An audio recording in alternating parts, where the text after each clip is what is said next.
Right, so just a quick summary of the end of unit test that I use for this unit.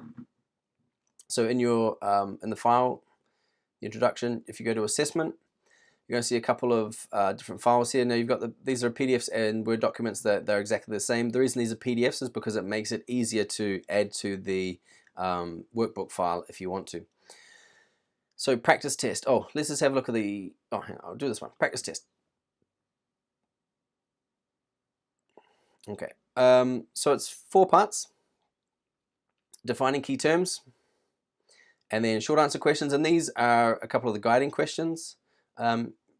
Usually, yeah, short answer questions. And then what I do is I give them an unseen study, and they have to identify the parts of the study. And then I give them a problem, and they have to design an experiment to try and solve that problem. So really trying to hit a range of levels of thinking here, from surface level memorization of vocabulary to understanding a little bit more complex guiding questions, to identifying basic details of a study, to then going over to apply that and create their own way of designing a study. So it is it's hitting a wide range of levels of learning. So that is the practice test, and then the real test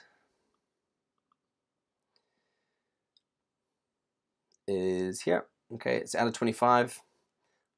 So yeah, key terms, the other short answer questions, and here is the study. This is actually a really interesting study about injecting the amygdala of rats with serotonin and then measuring their attack latency. And you can even use this in your course. It's not in the textbook. I found it afterwards, and also I wanted to have an unseen study that they wouldn't have no way of knowing about.